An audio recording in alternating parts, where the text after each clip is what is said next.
चलिए जानते हैं भारत की हर जिला हर क्षेत्र की फटाफट बड़ी खबरों को केवल 5 मिनट में। तो वीडियो को लाइक करके चैनल को सब्सक्राइब जरूर कर दें। चुनाव आयोग पर राहुल गांधी फिर भड़के हैं। उनका कहना है कि एसआईआर ने देश भर में अफरा तफरी मचा दी है और इसे जनता पर थोप कर लोकतांत्रिक प्रक्रिया कमजोर की गई है। राहुल गांधी ने एसआईआर को एक सोचा समझा षड्यंत्र बताया है। उन्होंने कहा कि सत्ता की रक्षा के लिए लोकतंत्र को कुचलने की कोशिश हो रही है और जनता इसका जवाब देगी। अरशद मदनी के बयान ने विवाद बढ़ा दिया है।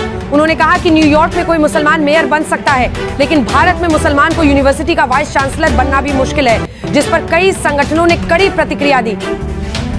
मुख्यमंत्री योगी आदित्यनाथ ने अवैध घुसपैठियों पर सख्त कार्यवाही के निर्देश दिए हैं। एजेंसियों को पहचान और सत्यापन का काम तेज करने को कहा गया है।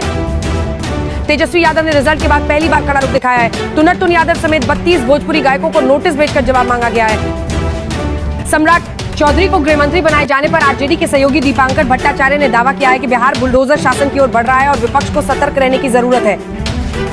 उत्तर प्रदेश में होमगार्ड के 41,424 पदों पर भर्ती के लिए ऑनलाइन आवेदन शुरू हो चुके हैं। अंतिम तिथि 17 दिसंबर 2025 तय की गई है। अखिलेश यादव ने बीजेपी और चुनाव आयोग पर गंभीर आरोप लगाए हैं। उनका कहना है कि 500 वोट काटने की तैयारी पहले से चल रही है और चुनाव को प्रभावित करने की कोशिशें साफ दिखा रही हैं। उत्तर प्रदेश सरकार परिषदीय स्कूलों में पढ़ने वाले बच्चों के खातों में 12,000 भेजने की तैयारी में है। केवाईसी का काम आखिरी चरण में है और परिवारों को राहत मिलने वाली है। सरकार का कहना है ड्रेस और बैग खरीदने के लिए 1,200 सीधे बच्चों के खातों में भेजे जाएंगे, जिससे लाखों परिवारों पर आर्थिक बोझ कम होगा। दिल्ली में बढ़ते प्रदूषण के खिलाफ इंडिया गेट पर हुए प्रदर्शन के दौरान पुलिस पर पेपर स्प्रे छिड़क दिया गया। कई पुलिसकर्मी घायल हुए और माहौल तनावपूर्ण बन गया। प्रधानमंत्री मोदी ने जापान के प्रधानमंत्री ताकाइची के साथ मुलाकात की है। दोनों नेताओं के बीच कई अहम वैश्विक और सुरक्षा मुद्दों पर बातचीत हुई है। अयोध्या में प्रधानमंत्री मोदी के भव्य ध्वजारोहण की तैयारी तेज हो गई है और सीतामढ़ी में मां जानकी मंदिर का निर्माण भी अंतिम चरण में पहुंच चुका है। पश्चिम बंगाल में एसआईआर की वजह से एक परिवार बिछड़े बेटे से 7 साल बाद मिला है। प्रशासनिक दस्तावेजों की जांच में उसकी पहचान पक्की हुई और घर वापसी की प्रक्रिया पूरी हुई। छत्तीसगढ़ के जशपुर जिले में कई गांवों के परिवार आज भी ईव और मैनी नदी के किनारे रेत से सोना छानकर रोजगार चलाते हैं। ग्रामीणों का कहना है कि यह परंपरा उनके पुरखों के जमाने से जारी है और एक दिन की मेहनत में एक दिन की मजदूरी के बराबर सोना मिल जाता है। छत्तीसगढ़ में अब शिक्षकों को बच्चों को पढ़ाने के साथ आवारा कुत्तों पर भी नजर रखनी होगी, जिस पर टीचर्स एसोसिएशन ने कड़ा विरोध जताया है।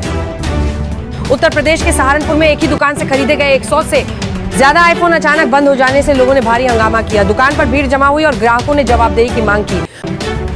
प्रधानमंत्री ने कृषि क्षेत्र में 2 बड़ी स्कीमें लॉन्च की हैं। कुल बजट 35,440 करोड़ का है। धन धान्य कृषि योजना और दालों में आत्मनिर्भरता मिशन शामिल है। भारतीय अर्थव्यवस्था की रफ्तार तेजी से बढ़ रही है। नए ग्राफ में लिखा है कि कई संकेतक भारत को चीन और अमेरिका से आगे की पोजीशन पर रख रहे हैं, जिससे वैश्विक बाजार में चर्चा तेज है। मुख्यमंत्री रेखा गुप्ता ने दिल्ली की पहली अटल कैंटीन का शिलान्यास किया है, जहां सिर्फ 5 में भोजन उपलब्ध होगा और गरीब परिवारों को बड़ी राहत मिलेगी। 16 ब्लॉक लेवल ऑफिसर्स की मौत पर राहुल गांधी ने कहा है दिल्ली की पहली अटल कैंटीन के कुछ बाजार में फर्क था। हालांकि जींद की एसआईआर किसी तरह का सुधार नहीं बल्कि जनता पर थोपा गया जुल्म है और यह सिस्टम लोगों को परेशान करने वाला है। उत्तर प्रदेश के डिप्टी सीएम केशव प्रसाद मौर्य ने कहा है कि अगला नंबर ममता बनर्जी और फिर अखिलेश यादव का है। उन्होंने दावा किया कि राहुल गांधी ने तेजस्वी को घेरा और महागठबंधन का भविष्य खुद लिखा। बीजेपी ने पश्चिम बंगाल के लिए बड़ा ऑपरेशन शुरू किया है। बिहार और महाराष्ट्र वाली रणनीति अपनाई जाएगी और अमित शाह ने अपनी पूरी टीम को मैदान में उतारा है। मंत्री संजय सिंह पहली बार महुआ पहुंचे हैं। हाजीपुर में उन्होंने कहा कि भगवान और जनता का आशीर्वाद रहा तो हर काम अच्छे तरीके से पूरा होगा और विकास की गति बढ़ेगी। सेबी चीफ का बड़ा बयान सामने आया है। उन्होंने कहा कि डिजिटल गोल्ड को रेगुलेट करने का इस समय कोई इरादा नहीं है और बाजार को स्वाभाविक तरीके से चलने दिया जाएगा। लखनऊ में मोहन भागवत ने कहा कि धर्म के लिए लड़ना पड़ेगा, जबकि योगी आदित्यनाथ ने दावा किया कि आरएसएस किसी विदेशी फंडिंग से नहीं बल्कि सामाजिक समर्थन से चलता है, जिससे राजनीतिक तापमान बढ़ते गया है। मोहन भागवत ने बड़ा बयान दिया है कि आक्रमण का युग खत्म हो चुका है और अब राम मंदिर पर विजय का झंडा फहराने का समय है। उन्होंने भारत को फिर हिंदू राष्ट्र बताया, जिससे राजनीति गर्म हो गई है। दिल्ली की हवा में मौजूद जहर कम नहीं हो रहा है। प्रदूषण लगातार बढ़ रहा है और 12 इलाकों में इकाई 400 से ऊपर दर्ज किया गया है, जिससे लोगों को भारी दिक्कत हो रही है। तमिलनाडु और केरल में अगले 24 घंटे खतरनाक हो सकते हैं। हवाएं 39 से 50 किमी प्रति घंटा चलने की चेतावनी है। भारी बारिश ऊंची लहरें और कई जिलों में भूस्खलन का खतरा बढ़ा है। मछुआरों को समुद्र में ना जाने की सलाह दी गई है। मैया सम्मान योजना की किस्त तकनीकी कारणों से अटकी हुई है। सरकार का कहना है कि पूरा अपडेट होते ही रकम सीधे खातों में जाएगी। छठी किस्त की तारीख बढ़ाई गई है और 16वीं किस्त की तिथि अभी तय नहीं हुई है। इथियोपिया में मार्बर्ग वायरस का प्रकोप बढ़ रहा है। WHO के मुताबिक कम से कम 6 मामलों की पुष्टि हुई है, जिनमें से 3 लोगों की मौत हो चुकी है और हालात चिंताजनक है। कर्नाटक में मुख्यमंत्री पद को लेकर सियासी जंग चरम पर है। सिद्धार्थ मैया समर्थकों की बढ़ती बेचैनी के बीच उन्होंने साफ कहा है कि जो भी आदेश हाईकमान देगा वही मानेंगे। लेकिन प्रदेश में टकराव की गर्मी लगातार बढ़ रही है और सत्ता का समीकरण किसी भी पल बदल सकता है।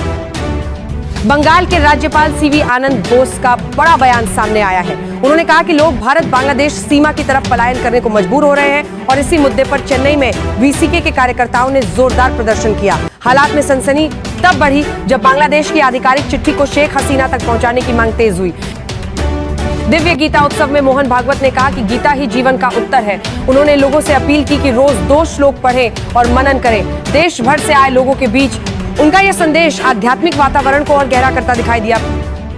पाकिस्तान ने राजनाथ सिंह के बयान को भड़काऊ बताया है। रक्षा मंत्री ने कहा था कि आज सिंध भारत से अलग है, लेकिन कल फिर भारत में शामिल हो सकता है। पाकिस्तान ने इसे उकसाने वाला कहा है, जबकि भारतीय पक्ष इस बयान को सांस्कृतिक जुड़ाव की बात बता रहा है। दिल्ली के इंडिया गेट पर अचानक हड़कंप मच गया जब प्रदर्शनकारियों ने नक्सली हिडमा के पोस्टर लहरा दिए। लाल सलाम और अमर रहे के नारे गूंजे। ये प्रदर्शन दिल्ली प्रदूषण के खिलाफ था, लेकिन माहौल बिगड़ने पर पुलिस ने कुल 22 लोगों को गिरफ्तार कर लिया है। झारखंड के मंत्री इरफान अंसारी का बयान फिर विवादों में है।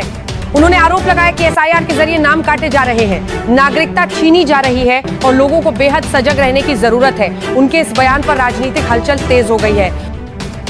मुंबई में ट्रैफिक से छुटकारा दिलाने के लिए सरकार पाताल के साथ दे चुके हैं। उन्होंने साथ विवादों में का साथ आरोप लगा रहे हैं। लोक योजना पर तेजी से काम कर रही है। मुख्यमंत्री ने आश्वासन दिया है कि भूमिगत व्यवस्था से शहर का बोझ कम होगा और आने वाले दिनों में हालात सुधरते नजर आएंगे। झारखंड में इरफान अंसारी के एक और विवादित बयान ने आग में घी डाल दिया है। उन्होंने कहा कि अगर बीएलओ नाम काटने आए तो उसे कमरे में बंद कर दें। विपक्ष इसे लोकतांत्रिक प्रक्रियाओं पर हमला बता रहा है और मंत्री पर सख्त कार्यवाही की मांग कर रहा है।